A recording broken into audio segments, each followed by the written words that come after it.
What a start for LeBron James and company, who have reeled off 7 straight wins since dropping the season opener. Each of the previous 3 times LeBron's teams have started 7-1, they have reached at least the NBA Finals with a pair of titles. This is the Lakers' best 8-game start since the 2010-2011 season under Phil Jackson, so that's pretty impressive right there. There he is, King James, who's been using the hashtag #WatchKing.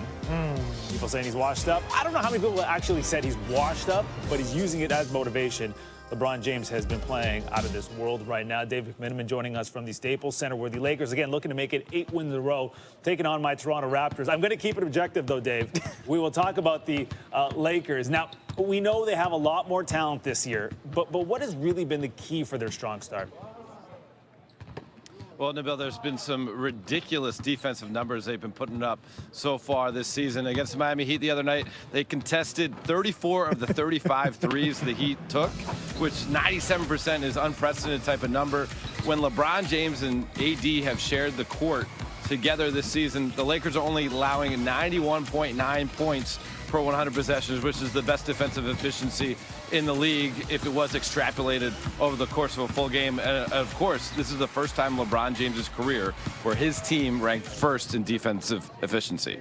And defense takes work, and work means sometimes rest for some people. One of the hot topics around the NBA right now, it's load management. There's no doubt about that. Now, on Friday, LeBron was very clear about it with you. If he's healthy, he's playing. What more can you tell us about that conversation? Yeah, LeBron, as he knocked on wood at his locker on Friday night, told me that, hey, as long as I'm healthy, I'm going to be in the lineup. I asked him, well, there's some other guys around the league have caused a bit of an uproar with their decision to use load management. He said, hey, I'm not going to talk about anybody else, but as long as I'm healthy, I will be playing. I have 45 more years when I'm good and retired to not play basketball. For now, I will be playing basketball. So you'll see him in the lineup tonight, and you'll see him in the lineup next week in the back-to-back, their first back-to-back of the season against Phoenix, and then back home against the Golden State Warriors. Yeah, that's not only good for Lakers fans, that's good for all NBA fans, because LeBron James is on another level right now, playing so well in his 17th season. Let's take you there. These are the usual suspects, of course, LeBron James, Anthony Davis. They had a 5-game win streak on the line. Early on, they struggled, though. It didn't look like it was going to go well. Second quarter, Alex Caruso trying to find AD. But the ball's taken away by Lauri Markkanen, who then finds Kobe White, who's like, drilled it. White led the Bulls 16 points coming off the bench in the first half, and the Lakers trailed by 17 at the half, largest halftime deficit of the season. At one point, we're trailing by 19, but they would enter the fourth down by just 13, and that's where we pick it up.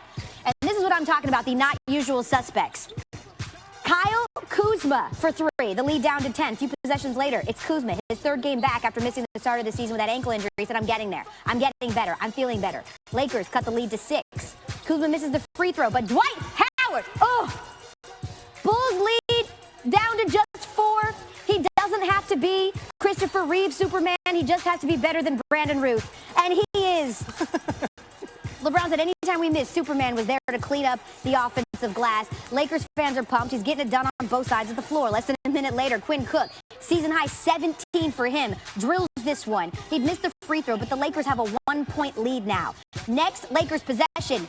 James to Kuzma. 11 of his 15 points came in that final frame. It caps a 16-0 run to start the fourth quarter for the Lakers. All of those points coming from the bench. Just over 4 to play because, well, of course, LeBron James was super nasty. Lakers lead by 12 now. A few possessions later, James dishes Davis. It's good. And again, it's James to Davis. A little give and go. Alley-oop. Put him up. The hometown shy kid, 15 points and 7 rebounds. But this was a night that belonged to LeBron. 30 points, 10 rebounds, 11 assists, another triple-double on the Lakers' 6-1 start, best 7-game start since 2010. So LeBron recorded 3 straight triple-doubles for the 3rd time in his career. He's also the first Lakers player with 3 straight since Magic reeled off 4 straight in 1987. LeBron now the oldest player ever with a 3-game triple-double streak. You heard Gary and the T's mention Wash. Do you remember that when everyone was like, he's the Wash King? A little troll job to some of his haters who somehow thought that the rumors of his demise have been greatly exaggerated. A big one for the Lakers. Actually thinks something is happening with AD. Anthony Davis is expected to resign, but he reminded us all that he is a free agent in 2020 and has options. Speaking at a surprise appearance for his old high school in Chicago ahead of the Lakers game, he was asked if he would be coming home soon? Obviously, it's nothing like playing at home. I don't know. I am a free agent next year, but what does that mean? Next question. We'll see. Possibility. Possibility. All right. So for more, we welcome in our NBA insider, Brian Windhorst. Thank you for being here on SportsCenter Coast to Coast. What are you hearing about the likelihood that Anthony Davis actually leaves the Lakers next summer? I appreciate you being so calm, Carrie. You're being a pro. Look, I have talked with Anthony Davis's camp about this very issue, and they have told me that no promise has been made to the Lakers that he will re-sign with the team. And in this new era of tampering, the Lakers are not allowed to say anything, nor would they say anything about offering him a contract. However, he is not going anywhere. The expectation is that he is where he wants to be, that he's happy, and there's almost nobody in the NBA who thinks that he is not going to re-sign with the Lakers. I will say that over the last couple of years, Anthony Davis has really worked to embrace his hometown of Chicago and reconnect to roots there. And so I don't think it's necessarily bad business for him to leave that door open, but I don't think this is really anything to get too focused on. Again, as I said, the message should be manage expectations, as I am doing now. Meanwhile, let's move on. James Harden and the Rockets without Russell Westbrook. They beat the Grizzlies, but Houston's defense is struggling. You saw it early on, over 123 points a game. So, Brian, what level of concern with regards to the Rockets should we be having right now? Yeah, Kara, I've been talking to some scouts who've been tracking the Rockets, and what they say is when they watch James Harden and Russell Westbrook play together, they think they're having a great time. They definitely can see their chemistry, but without Chris Paul, this team is just taking a step back defensively, and those two guys just don't fit as well together. Now, the other thing is, none of us are in practice. We don't know the difference. But Jeff Bezdelik, the defensive coordinator that they were so desperate to have that they brought him back off the side out of retirement midway through last season, is not there. And some of the issues they were having defensively at the beginning of last season in terms of fundamentals have come back. So what's holding the Rockets back from being a great team right now is defense, and I think we're going to be talking about that for much of this season. Well, you said without Chris Paul, that's what's holding them back. They've taken a step back, if you will, defensively. That's interesting. I didn't expect that. Let's move on because I'm curious about your answer here. We're just 2 weeks into the season. Who, in your opinion, would be the two surprise teams that you've been paying attention to? Wow, how about the Phoenix Suns coming off that big win? And just 6 games into his tenure with the LA Lakers, questions are already being posed on the upcoming offseason for Anthony Davis. Now, Davis, who has the ability to opt out of his contract this summer and become a free agent, is in Chicago right now, ahead of the Lakers matchup with the Bulls tonight. And he surprised members of both the boys and girls basketball teams at his alma mater, Perspectives Charter School, yesterday. When he was asked by one youngster about the prospects of him returning to play in Chicago, Davis did not rule it out. Obviously, it's nothing like playing at home. I don't know. I am a free agent next year, but what does that mean? Next question. We'll see. Possibility.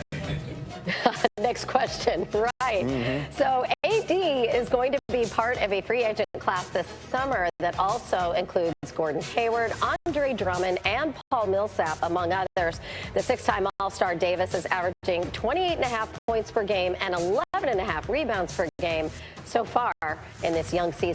Well, the Lakers continue to roll. They beat the Spurs by 7. LeBron with a triple-double, 21 points, 11 boards, 13 assists. Anthony Davis had 25 and 11. Lakers are 5-1. It's their best 6-game start since the 2010-2011 season. So far, so good for LeBron and the Lakers. Meanwhile, not so good for the Rockets. They got obliterated last night by the Heat. This game was 59-18 at one point in the second quarter. Russell Westbrook scored just 10 points on 3 of 11 shooting. James Harden added 29. Rockets fall to 3-3. Hasselbeck with us on SportsCenter AM. Yo, top dogs in San Antonio. Snoop and what's the Spurs mascot's name? I forget. I don't know. Spurs doggy. Okay. LeBron entering Sunday, leading the NBA, 10.8 assists per game, hugging Greg Popovich, bringing the ball up court and tossing one to Anthony Davis. They're just in midseason form. Look at that. Screen, roll, 80, 25, 11, and 4 blocks. LeBron and AD accounted for 43 points. The Lakers 56 in the first half, 56-43 at the break. Third quarter, Snoop is on. on the Lakers broadcast. Here's Snoop Dogg on a LeBron drive. Very well. LeBron just taking over the game now. Come on, Bron, walk into the park. That's a walk in the park right there. We call that cake mix. We call that cake mix.